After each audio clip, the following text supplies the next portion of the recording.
నమస్తే welcome to Suman TV. నేను మీ విష్ణు. ప్రస్తుతంతో పాటు certified financial planner Ram Prasad గారు ఉన్నారు. వారితో మాట్లాడదాం. సార్ నమస్తే సార్. నమస్తే అండి విష్ణు గారు. సార్ చాలా మంది చెప్తున్నారు ఈ మధ్య కాలంలో మ్యూచువల్ ఫండ్ పోర్ట్ఫోలియోస్ కూడా మైనస్లోకి వెళ్తున్నాయంట.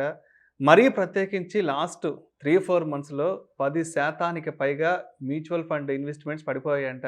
మరి ఇది ఇలానే కొనసాగితే రాబోయే రోజుల్లో మ్యూచువల్ ఫండ్ ఇన్వెస్ట్మెంట్స్ జీరో అయ్యే అవకాశం ఉందంటారా? సార్, మ్యూచువల్ ఫండ్స్లో ఇన్వెస్ట్మెంట్ జీరో అవుతుందా? ఇది క్వశ్చన్ మీరు అడిగింది. ఓకే, థియరిటికల్లీ జీరో అవ్వాలి, అయ్యే అవకాశం ఉండాలి థియరిటికల్లీ. అసలు మ్యూచువల్ ఫండ్ అంటే ఏంటి? ఇన్వెస్టింగ్ అక్రాస్ మల్టిపుల్ స్టాక్స్, అంటే మనం వాడుతుంది ఈక్విటీ మ్యూచువల్ ఫండ్. ఓకే, అంటే ఇంచుమించుగా యావరేజ్గా ప్రతి మ్యూచువల్ ఫండ్ 50 నుంచి 80 స్టాక్స్ మధ్యలో ఇన్వెస్ట్ చేస్తుంది. బారింగ్ ఫోకస్డ్ ఫండ్స్ థీమాటిక్ కాకపోతే regular diversified equity mutual funds కనీసం 45 స్టాక్స్ నుంచి 85 స్టాక్ల మధ్యలో ఇన్వెస్ట్ చేస్తారు. మ్యూచువల్ ఫండ్ జీరో కావాలంటే ఏం జరగాలి? ఇతను ఇన్వెస్ట్ చేసిన 70-80 స్టాక్స్ అన్నీ జీరో అవ్వాలి. ఆ 70-80 స్టాక్స్ ఏవి? మీరు వాడుతున్న టైటాన్ వాచ్, మీరు వాడుతున్న మారుతి కారు, మీరు వాడుతున్న ఆశీర్వాద్ ఆట, వాట్ ఎవర్, ఐటీసీ, మీ ఎస్ బ్యాంక్, మీ ఎస్బీఐ బ్యాంకు, మీ హెచ్డిఎఫ్సి, ఐసిఐసి, ఇవే కదా అక్కడ ఉన్నాయన్నీ. మీ ఇన్ఫోసిస్, టీసీఎస్. ఒక స్టాక్స్ జీరో అవటం అంటే ఏంటి? ఆ కంపెనీ ఎగ్జిస్టెన్స్ లేకపోవటం. ఒక స్టాక్ జీరో అయిందంటే దాని ఎగ్జిస్టెన్స్ లేదు కదా. ఇప్పుడు రిలయన్స్ కమ్యూనికేషన్ జీరో దగ్గరగా వచ్చింది అంటే దాని ఎగ్జిస్టెన్స్ లేదు ఈరోజు. అసలు కంపెనీ మనుగడే లేదు. లేదు అంటే కంపెనీస్ మనుగడ లేకుండా పోతే జీరో అయిపోద్ది. ఇలా మనం అనుకున్న కంపెనీస్ అన్నీ మనుగడ లేకుండా పోతే మన మ్యూచువల్ ఫండ్ జీరో అవుతుంది. మరి ఇవన్నీ నిజంగా మనుగడ లేకుండా పోతాయా? కార్ అనేది లేకుండా, ఇంకా అన్నీ మీకు వాచ్ అనేది లేకుండా, ఇవన్నీ బ్రాండ్స్ అన్నీ లేకుండా వెళ్ళిపోవాలి కదా. అది ఎలా అవుతుంది? అది జరిగే పాసిబిలిటీ ఉంటే మ్యూచువల్ ఫండ్ జీరో అవుతుంది. అయితే ఇక్కడ క్లియర్గా అర్థం చేసుకున్న విషయం ఏంటంటే, ఒక స్టాక్ కెన్ బికమ్ జీరో. ఒక స్టాక్ జీరో అవ్వచ్చు.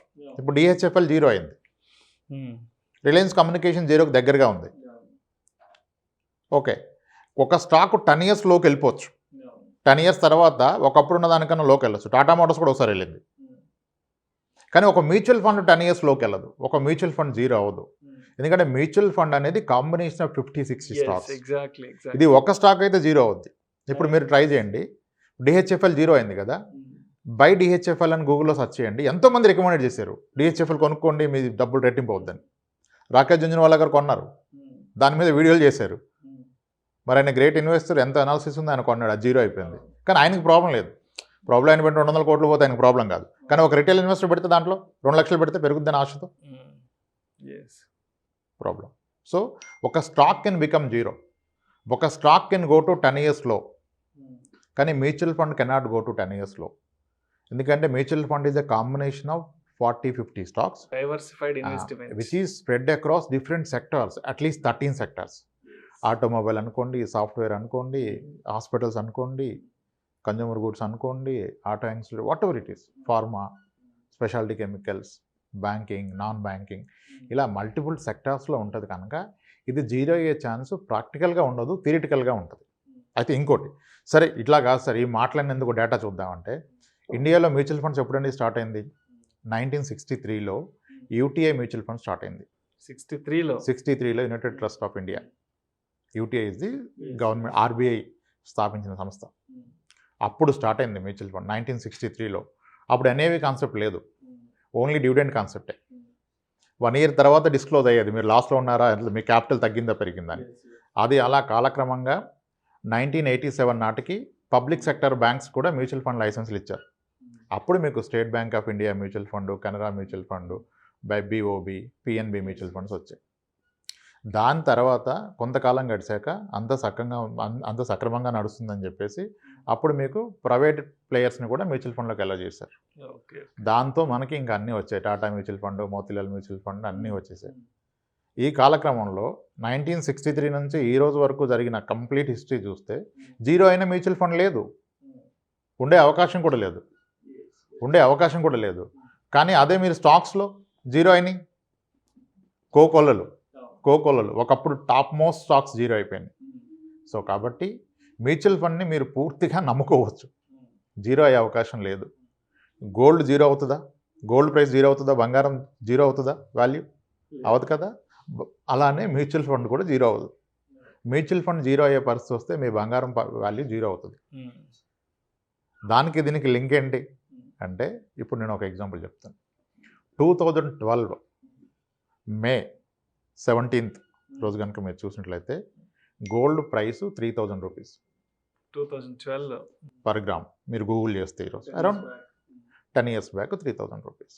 మరి అదే గోల్డ్ ప్రైస్ మళ్ళీ 2016లో చూస్తే అదే 3000 కన్నా బిలో ఉంది, 2600కి వెళ్ళిపోయింది. 2017 కల్లా 3000కి వచ్చింది. అంటే 2012లో బంగారం కొన్న వ్యక్తి 2016 వరకు కూడా అతనికి లాభాలు లేవు. అమ్మితే, అమ్మకుండా ఉంటే నష్టాలు కూడా లేవు. నిజానికి అమ్మితే లాభాలు లేవు. కానీ 2007లో 3000కి వచ్చింది, 2017లో 3000కి వచ్చింది. అక్కడ నుంచి ర్యాలీ నడిచింది, ఇప్పుడు 5200కి వచ్చింది. అంటే బంగారం కొన్న వ్యక్తి 4 ఏళ్ల పాటు పేషెన్స్గా వెయిట్ చేశాడుగా జీరో రిటర్న్లో. అదే పేషెన్స్ కనుక మీరు మ్యూచువల్ ఫండ్కి చూపిస్తే మ్యూచువల్ ఫండ్స్లో మీరు డబ్బు కోల్పోయే అవకాశమే ఉండదు.